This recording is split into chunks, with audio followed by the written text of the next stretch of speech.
कभी सोचा है कि क्या कोई धोखा, कोई गलतफहमी किसी को सबसे बड़ी सच्चाई तक पहुंचा सकती है? सुनने में ये बात थोड़ी अजीब लगती है ना? पर ये जितनी अजीब है उतनी ही गहरी भी है। तो चलिए आज एक ऐसे ही सफर को समझते हैं जो शुरू तो होता है एक मामूली सी गलती से, लेकिन खत्म होता है परम सत्य पर। तो सवाल ये उठता है कि भाई ये मुमकिन कैसे है? मतलब एक इल्यूजन, एक मृग तृष्णा, वो किसी को हकीकत तक कैसे ले जा सकती है? आइए इस पहेली को मिलकर सुलझाते हैं। देखिए, इस पूरी यात्रा का जो बेस है वो एक बड़ा ही दिलचस्प दार्शनिक सिद्धांत है। इसे कहते हैं सौरंभिका न्याय। अब इसका मतलब ये बिल्कुल नहीं है कि इल्यूजन या भ्रम कोई अच्छी चीज है। नहीं, इसका मतलब सिर्फ ये है कि अगर किसी भ्रम से इंस्पायर होकर भी कोई पूरी ईमानदारी से कोशिश करे तो वो कोशिश उसे उसकी असली मंजिल तक पहुंचा सकती है। इसको समझने के लिए ना एक प्यासे हिरण की कहानी बिल्कुल परफेक्ट है। सोचिए एक रेगिस्तान है और मौसम है बारिश का। ये बात इंपॉर्टेंट है। अब एक प्यासा हिरण दूर एक मृग तृष्णा मतलब पानी का एक इल्यूजन देखता है। उसे लगता है कि वो असली पानी है और वो अपनी पूरी जान लगाकर उस तरफ दौड़ पड़ता है। हाँ, ये सच है कि वो एक भ्रम के पीछे भाग रहा है, लेकिन उसकी दौड़, उसकी लगन, उसकी दिशा वो तो 100% असली है। और क्योंकि मौसम बारिश का है तो जब वो एक ही दिशा में लगातार दौड़ता जाता है तो उसे कहीं ना कहीं असली पानी का कोई सोता मिल ही जाता है। देखिए, शुरुआत का जो टारगेट था वो झूठा था, पर एफर्ट सच्चा था और इसी सच्चे एफर्ट ने उसे मंजिल तक पहुंचा दिया। तो हिरण की मृग तृष्णा तो रेगिस्तान में थी, मतलब बाहर, पर सबसे बड़ी मृग तृष्णा, सबसे बड़ा इल्यूजन तो हमारे अंदर ही होता है। और वो है हमारे अपने मैं की पहचान, जो एक बहुत बड़ी गलतफहमी पर टिकी हुई है। असल में यही वो गांठ है जिसे हम सबको सुलझाना है। फिलॉसफिकल लैंग्वेज में इस समस्या को एक नाम दिया गया है, अन्योन्याध्यास। हाँ, मुझे पता है शब्द थोड़ा भारी भरकम लग रहा है, पर इसका मतलब बहुत सिंपल है। इसका मतलब है जब दो बिल्कुल अलग अलग चीजें एक दूसरे पर इस तरह से सुपर इम्पोज हो जाती हैं कि वो एक ही लगने लगती हैं, एक घालमेल सा हो जाता है। चलिए इसे एक बहुत आसान से एग्जाम्पल से समझते हैं। जरा सोचिए, एक लोहे का टुकड़ा, उसका अपना नेचर क्या है? वो ठंडा होता है, काला होता है, उसका एक सॉलिड शेप होता है, राइट? और आग आग कैसी होती है? गरम, चमकदार, लाल, और उसका कोई अपना शेप नहीं होता, वो फॉर्मलेस होती है। दोनों की प्रॉपर्टीज, दोनों के गुण एकदम अलग अलग हैं।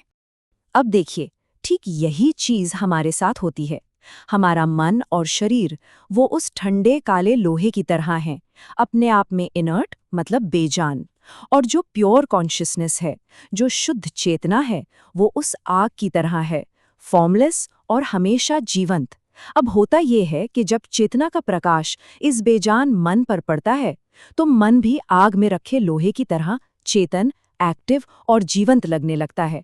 इसी घालमेल को, इसी मैं वाले इल्यूजन को जड़ चेतन की गांठ कहा जाता है। अगर इसे आज की लैंग्वेज में समझना हो तो मन एक बल्ब है और चेतना बिजली है। सिंपल। बल्ब खुद से नहीं जल सकता, राइट? उसे चमकने के लिए बिजली चाहिए। गलती हम ये करते हैं कि हम उस चमकते हुए बल्ब को ही रोशनी का सोर्स मान लेते हैं, जबकि असली सोर्स तो बिजली है। तो अगर मन सिर्फ एक बल्ब की तरह है, तो फिर ये जो जिंदगी के सुख दुख हैं, ये जो मृग तृष्णा है, इसके पीछे भाग कौन रहा है? ये सब महसूस कौन कर रहा है? असली एक्सपीरियंसर कौन है? इसका जवाब इस सोच में छिपा है कि हमारा जो हिस्सा दुख या सुख को महसूस करता है वो हमारा असली मैं है ही नहीं। वो तो बस वो हिस्सा है जिसने पर्दे पर चल रही फिल्म को, उस इल्यूजन को हकीकत मान लिया है। इसको समझने के लिए सिनेमा हॉल का एग्जाम्पल सबसे बढ़िया है। सोचिए, एक इंसान जो फिल्म देखते देखते रो रहा है, हंस रहा है, कहानी में पूरी तरह खो चुका है, वो है भोक्ता यानी दी एक्सपीरियंसर। और वहीं उसी के अंदर एक और हिस्सा है जो आराम से कुर्सी पर बैठा है और बस स्क्रीन पर चल रहे लाइट एंड साउंड के खेल को देख रहा है। उसे पता है कि ये सब एक फिल्म है। वो है साक्षी, द विटनेस। और मजे की बात यह है कि ये भोक्ता और साक्षी दोनों एक ही इंसान के अंदर मौजूद हैं। तो सवाल ये है कि कोई साक्षी से भोक्ता बनता कब है? ये तब होता है जब वो प्योर कॉन्शियसनेस, वो साक्षी, खुद को इस भीतरी मशीनरी यानी अंतःकरण के साथ आइडेंटिफाई कर लेता है। जब मन के विचार, बुद्धि के फैसले, चित्त की यादें और अहंकार, इन सब पर मैं और मेरा का स्टैंप लग जाता है, तब साक्षी भोक्ता बन जाता है और फिल्म के इल्यूजन में खो जाता है। ठीक है, तो अब मंजिल साफ है। भोक्ता के भ्रम से निकलकर साक्षी की सच्चाई तक पहुंचना है। तो अगला सवाल क्या है? यही कि इस अंदर की मृग तृष्णा से निकलकर असली सोर्स तक पहुंचने का रास्ता क्या है, करना क्या होगा? और रास्ता कुछ नया जोड़ने का नहीं, बल्कि जो गलती से पकड़ रखा है उसे छोड़ने का है। हमारी पहचान, हमारा ईगो, ये सब एक छाते की तरह हैं। सोचिए, जब कोई इंसान छाता लेकर चलता है तो हम उसे छाते वाला कह सकते हैं, पर जैसे ही वो छाता रख देता है, क्या वो इंसान बदल जाता है? नहीं, वो इंसान तो वही रहता है। वो छाता उसकी असली पहचान नहीं है, बस एक टेम्पररी एड ऑन है, एक उपाधि। इस छाते को हटाने का जो प्रोसेस है वो केले के तने को छीलने जैसा है। आपने देखा होगा, केले के तने का कोई कोर नहीं होता, वो सिर्फ परतों से बना होता है। एक के बाद एक छिलका उतारते जाओ। ठीक वैसे ही मेडिटेशन की प्रोसेस में अपनी पहचान की एक एक परत को हटाया जाता है। मैं ये शरीर नहीं, मैं ये सांसें नहीं, मैं ये मन नहीं, मैं ये बुद्धि भी नहीं। और जब सारी परतें हट जाती हैं तो पीछे जो बचता है वही असली मैं है। तो इसका मतलब क्या हुआ? मतलब ये कि ये पूरी स्पिरिचुअल जर्नी कुछ बनने की नहीं है, बल्कि ये जानने की है कि हम असल में हैं कौन, उन सभी चीज़ों को हटाकर जो हम नहीं हैं। ये एक तरह की सब्ट्रैक्शन की, प्योरिफिकेशन की प्रोसेस है, कुछ एडिशन करने की नहीं।